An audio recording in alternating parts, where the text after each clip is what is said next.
Good afternoon, and welcome to the DCTV News at Noon program. The Southwest TV Translator Association underwrites the news, and Dolores County Broadcasting Network provides the support for DCTV. The News at Noon program assembles the best and most interesting news from the area, offers intriguing content for its viewers, and provides local weather for the Four Corners region. What do you think? Give us a call with the news tips or topics you'd like to see covered. The number is 677-4119. I'm Kendra Cook, and my co-hosts are Kelsey Kiesling and Jerry Tope, bringing you the weather forecast later on in the broadcast. Now, here's what's news for you today, August 1st, 2016. According to the Durango Herald, a man suspected of strangling his girlfriend 1.5 years ago in Dove Creek was scheduled Friday for a 2-week trial to begin late November in 6th Judicial District Court. William Blackburn, Jr., 46, is charged with second-degree murder in the death of Cindy Johnson, 61. He appeared Friday in District Court in La Plata County with his public defenders. Blackburn was scheduled to be tried earlier this year in Dolores County, but 22nd Judicial District Judge Todd Plew declared a mistrial after determining a fair and impartial jury couldn't be impaneled in Dolores County, which is the 7th least populated county in the state. The case was moved to La Plata County to be overseen by District Judge William Herringer. According to an arrest affidavit, Blackburn called the Dolores County Sheriff's Office at 6:12 p.m. January 8, 2015 to report his girlfriend's death. He said he returned home from work to find her in the fetal position on the couch, cold and stiff. But during a forensic autopsy January 14, 2015, Dr. Robert Kurtzman found signs associated with manual strangulation. He also expressed concerns with the lividity of the body, the bluish coloring that occurs after death, saying it was inconsistent with the reported position of the body at the time it was discovered, indicating the body had been moved. The Colorado Bureau of Investigation, which was asked to assist the Dolores County Sheriff's Office, interviewed Blackburn on multiple occasions. But during the course of those interviews, he gave inconsistent statements, according to the arrest affidavit. Blackburn was eventually arrested on suspicion of second-degree murder. Defense attorneys have argued that Johnson died of a drug overdose. According to the Cortez Journal, a Durango woman has been charged with careless driving causing death as the result of a head-on crash that killed her 8-year-old daughter. Naisha Candelaria, 32, also is charged with not using proper restraints for the 5 children who were in the minivan she was driving at the time of the April 18th crash. Candelaria was driving a 2005 blue Chevrolet Uplander north on La Plata Highway, Colorado Highway 140, just before 8:30 a.m. when she hit a patch of snow and ice and crossed the center line into oncoming traffic and collided head-on with a 2009 Kia Sorento, according to the Colorado State Patrol. Excessive speed appears to have played a role, troopers said.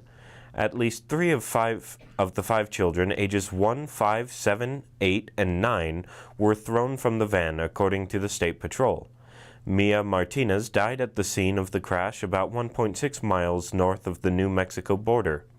2 children were seriously injured and 2 others were treated for minor injuries.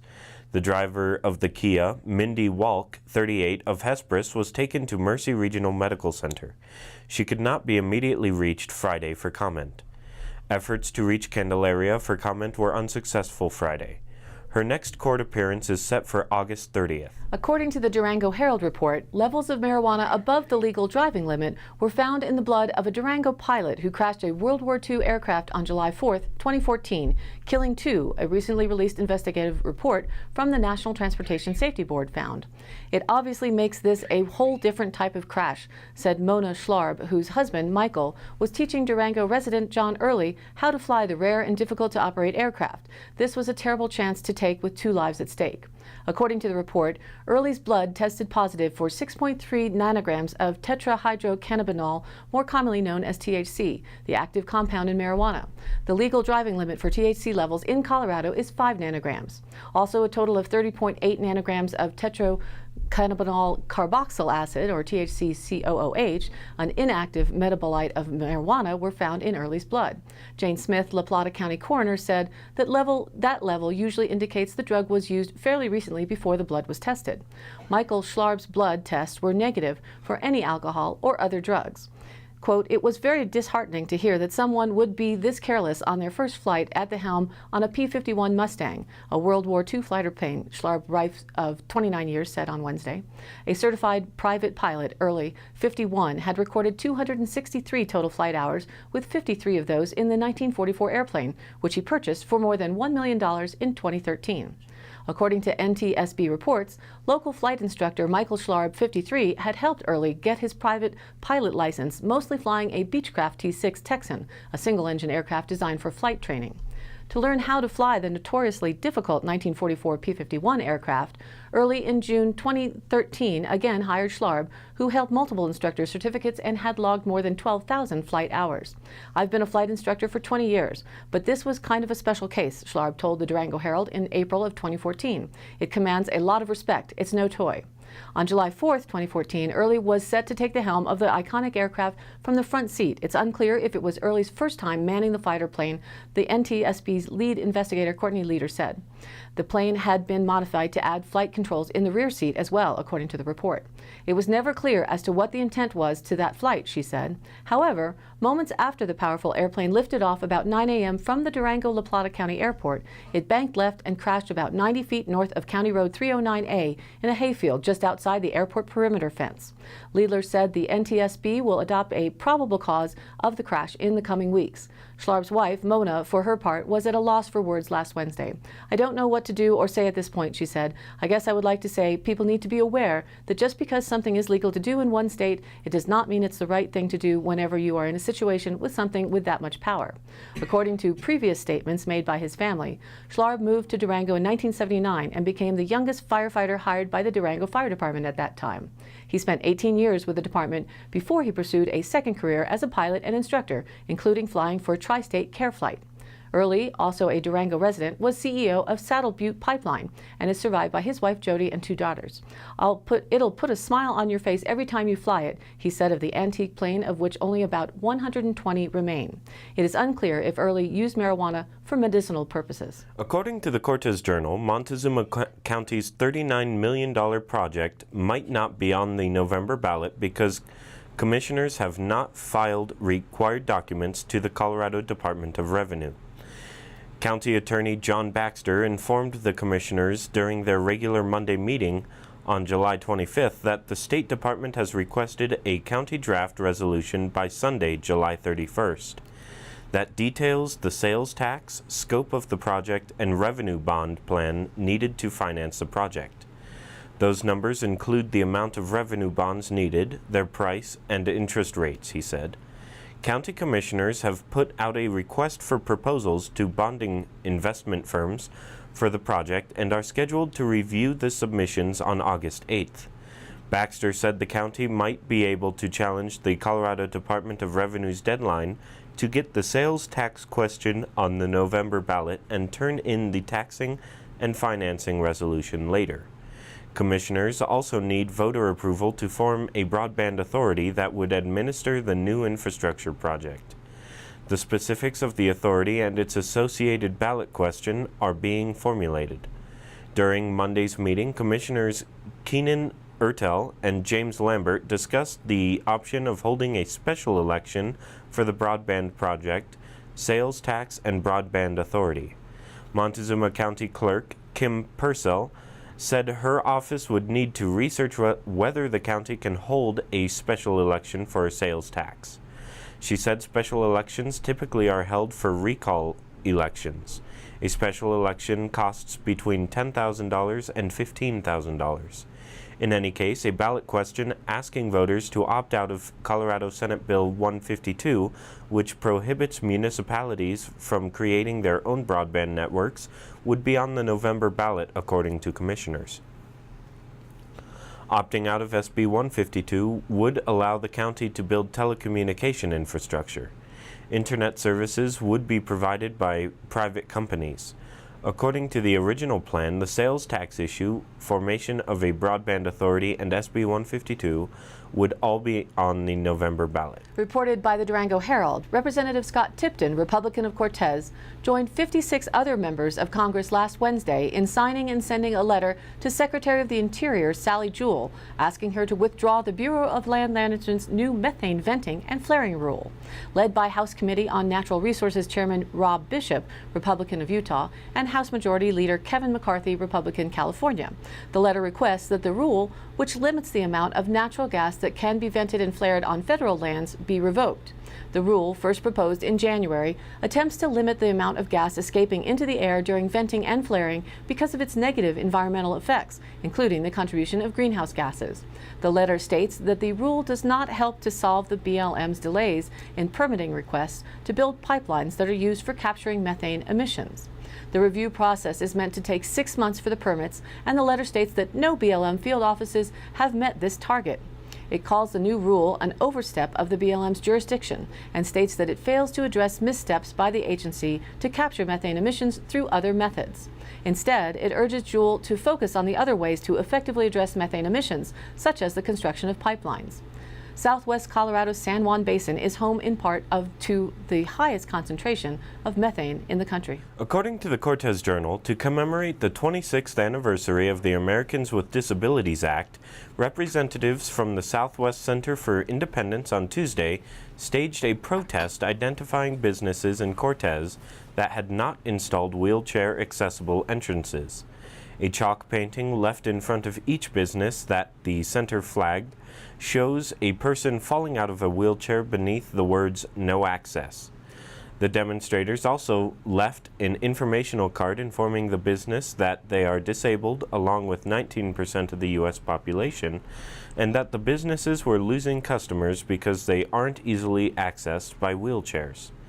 The demonstrators notified Peterson Medical Supply, Garcia Jewelers, La Casita Restaurant, Farm Bistro Restaurant, American Family Insurance, Christopher McClure Agency, and People's Cafe.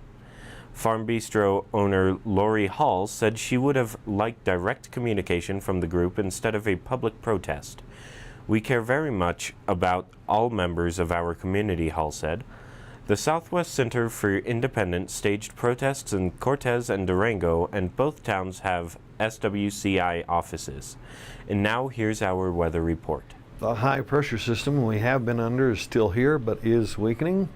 And there's moisture in the southeast Arizona, southwest New Mexico, and New Mexico border corner, moving to the north.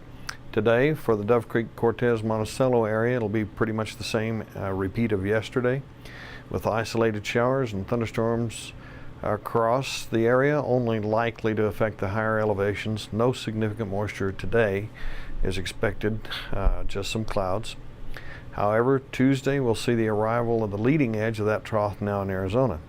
Not much moisture is expected Tuesday, but Wednesday a 1/10 is possible, and Thursday and Friday some models give each day a chance of around 3/4 of an inch each.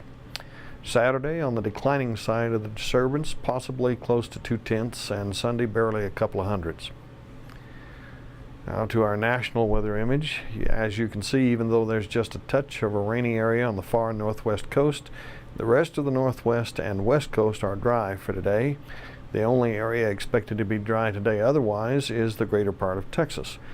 The upper Midwest to the eastern Central Plains and upper Mississippi Valley are in for severe thunderstorms, and some wide area flash floods are possible. The moisture headed for us later this week will make flash flooding possible in southeast Utah, Arizona, and New Mexico today. The area from the Gulf Coast to the coastal Carolinas has the possibility of rain in excess of 1 inch through tomorrow.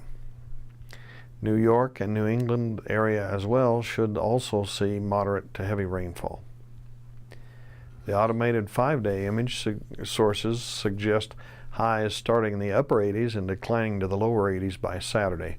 My bet's 85 today and low 80s by Wednesday, and then Thursday and Friday in the mid-70s, with the increased clouds, showers, and thunderstorms being responsible for a real break in early August heat. The automated lows are forecast as upper 50s, declining to lower 50s by Saturday night. Our actual lows, though, have been running about a few degrees warmer, so most of the summer, and will likely do so even with the storms, and perhaps because of them. They're from a long ways down south, bringing up a little heat with them. Increasing showers and thunderstorms through the midweek to the end of the work week, with a rapid fizzling out on the weekend as the summer. By tomorrow's broadcast, these incoming weather patterns should be much more well defined, and we may be able to predict moisture levels more accurately by then. The strong expectation for rain Thursday and Friday is the highlight. By Wednesday, the debate over early next week and what it'll be like will likely be settled, and we'll let you know. Last week's CO2 average was 403.83 parts per million. Week before last, 403.39 parts per million. 1 year ago was 400.43 parts per million, and 10 years ago was 381.96 parts per million. And now back to the news. According to the Durango Herald, windows of cars and homes were smashed, dents covered car hoods, roofs were beaten, and cloth canopies, plants, and trees were shredded. More than 24 police cars and facilities at the Colorado Springs airport were damaged. Colorado Springs Utilities said the weather wiped out power to 1,800 customers in East Colorado Springs, and 18 residents of the Value Place Motel spent the night in a shelter because of storm damage, according to the American Red Cross. Golf ball and tennis ball sized hail led the Colorado Springs airport to cancel one flight and delay others as crews worked to repair skylights, runway lights, and airfield vehicles, with an estimated $300,000 to $500,000 in damages. The hardest hit areas were in the northeast Colorado Springs, Security Wide Field, and Fountain, and residents there on Friday assessed the damages. The Colorado Springs Police Department wasn't spared either. About 40 cars at its Stetson Hills division in northeast Colorado Springs were dented, and more than half of them had busted windshields. In at least 4 vehicles, the back windshield was shattered, rendering the vehicle unusable. Officers were triaging the remaining vehicles to determine which cracks they could drive with and which would keep the cruisers parked, spokeswoman Lieutenant Catherine Buckley said. From the Durango Herald, Gold King mine issues continue. The Environmental Protection Agency on-scene coordinator, whose orders last August ultimately caused the Gold King mine blowout, recently had some choice words about the people of Durango and their reaction to the event. In a July 22nd interview with the Telluride Daily Planet, Hayes Griswold, speaking of a cleanup project set to begin at a mine near Ophir, cautioned residents there that work might cause some discoloration in the Howard Fork of the San Miguel River. He said, quote, "You may see some yellow water. Don't get excited like they do in Durango." EPA Press Secretary Melissa Harrison wrote in an emailed response that Griswold's comments do not reflect the views of the agency. Requests for an interview with Griswold were ignored, and independent attempts to reach him last week by the Herald were unsuccessful. Since the spill, members of the public have demanded answers on why Griswold was not fired nor received any punishment for his actions that day. The EPA, for its part, has maintained Griswold was, quote, completely consistent with work orders. Quote, "The agency will consider the Department of the Interior's technical evaluation of the Gold King mine incident report and the pending reviews from the General Accountability Office and EPA's Office of Inspector General before making any final personnel decisions," Harrison wrote. Dan Olson, executive director of the San Juan Citizens Alliance, rebuffed any remarks that the magnitude of the spill, which highlighted the long-standing issue of heavy metals from inactive mines leaching into waterways, was overplayed. Olson said, "I'm surprised that anyone working for or with the EPA could be so glib with their remarks. That a community gets excited when millions of gallons of waste, orange or otherwise, flows through the center of town is not only reasonable, it's prudent." Griswold last August was charged with taking over cleanup efforts at the Gold King mine north of Silverton, while the EPA's permanent on-scene coordinator, Steve Way, was on vacation. Just days into his command, Griswold gave the EPA's contracted crews orders to dig into the loose pile of dirt and rock that covered the entrance to the mine, despite clear instructions left by Way to postpone any such work due to the inherent risk of a blowout.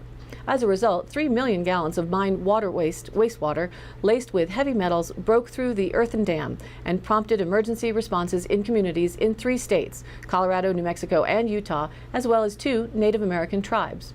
In February, the House Committee on Natural Resources heavily criticized Griswold for disregarding Way's instructions and said Griswold's post-spill testimony raised serious questions about nearly everything, about the EPA's work at the Gold King mine and the disaster caused by the EPA.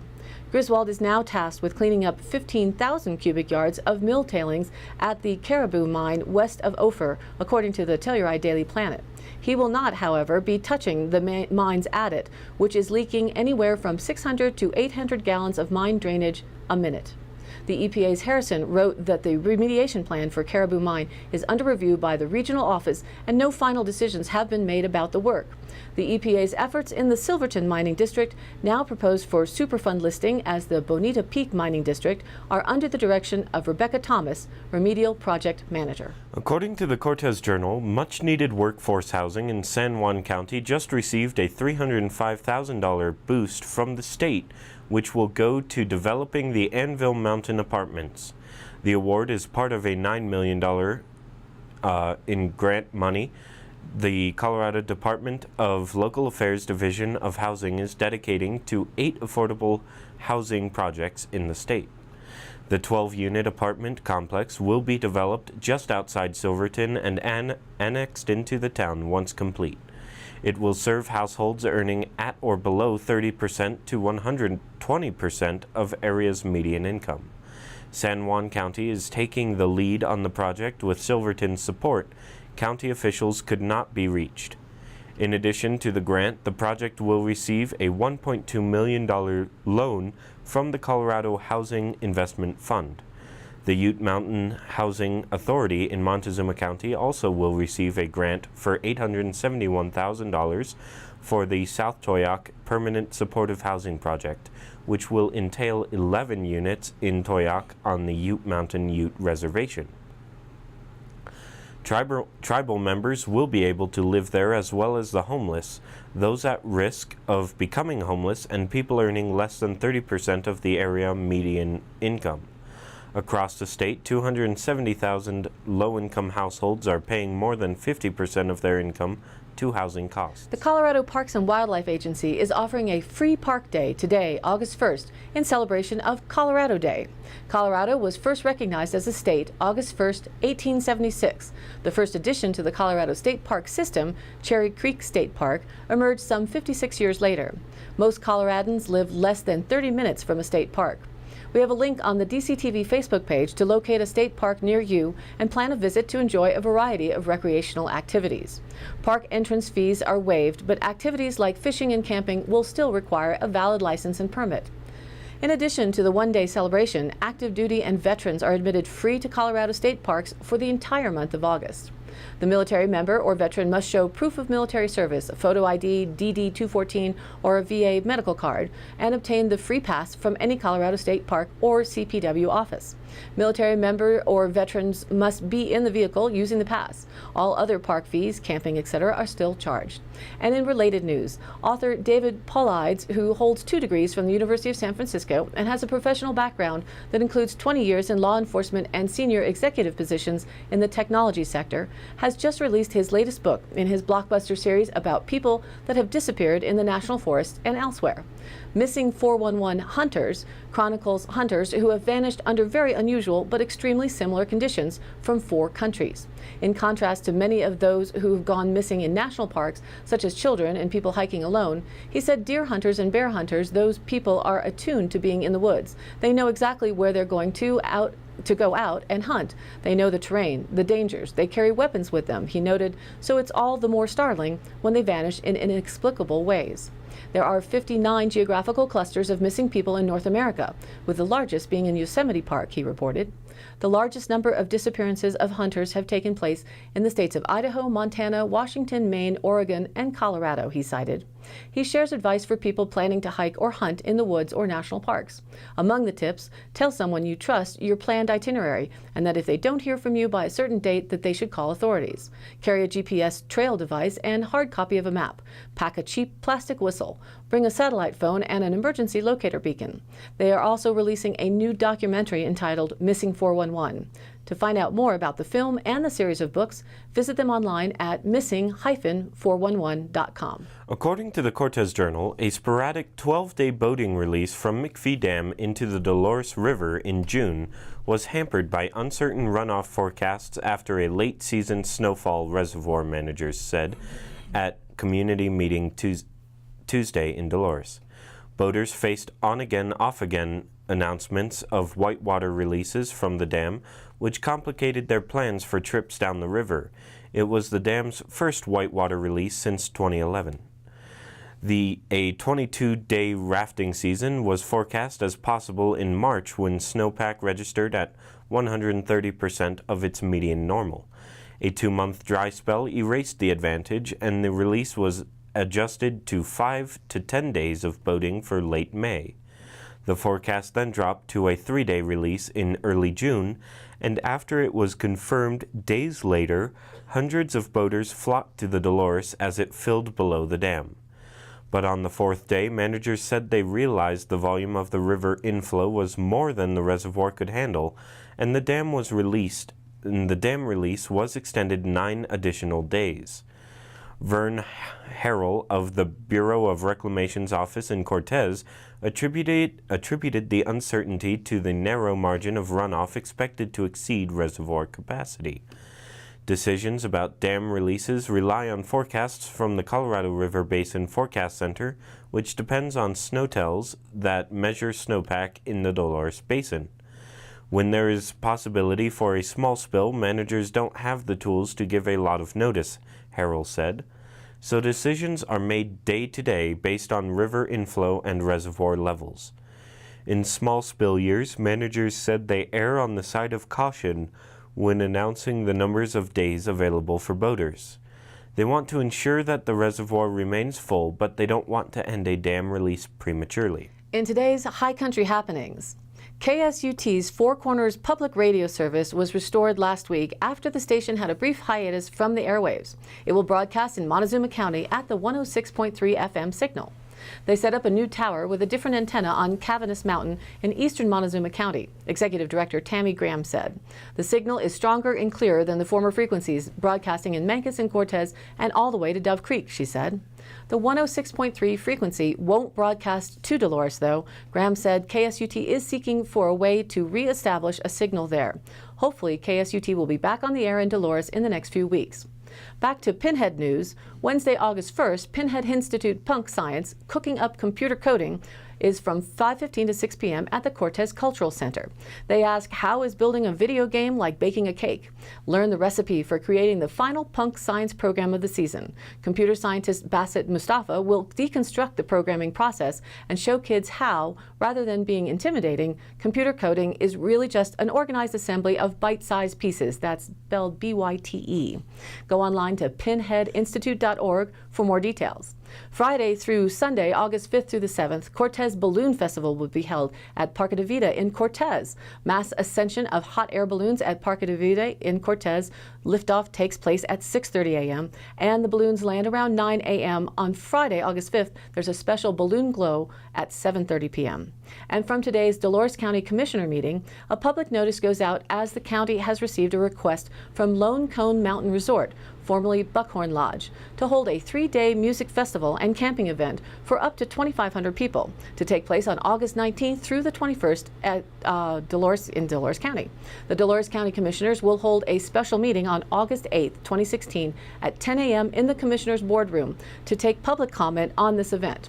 If you wish to comment, please call our office at 970-677-2383 or attend the meeting. I was in attendance this morning for their informational discussion and will follow up with more details shortly. All of the happenings are posted on our DCTV News at Noon Facebook page, along with the embedded YouTube replays of the live show and the exclusive DCTV 5-day forecast. If you have an event, you can email us at dcbnnews@gmail.com or call the station at 677-4119 and we'll be sure to get it on air. Thanks for tuning in. This program is aired live at noon Monday through Wednesday and rebroadcast at 2:30 and 8 p.m. on Channel 32.1 Dolores County, and now Channel 18 in Montezuma County and their cable Channel 5. Share this with a friend and watch the broadcast replayed on YouTube and now featured on the Facebook page. Please like us there and comment. We'd love to hear your voice. And tomorrow, Talk Tuesday, we'll have a special guest, Kathleen Kiesling, to bring us details of how the Dolores Market is going, along with other community projects she's involved with. That will directly follow the news on Tuesday. For Kendra Cook, Jerry Tope, and everyone at DCTV with the News at Noon program out of Dove Creek, USA, I'm Kelsey Kiesling, and we'll see you back here tomorrow.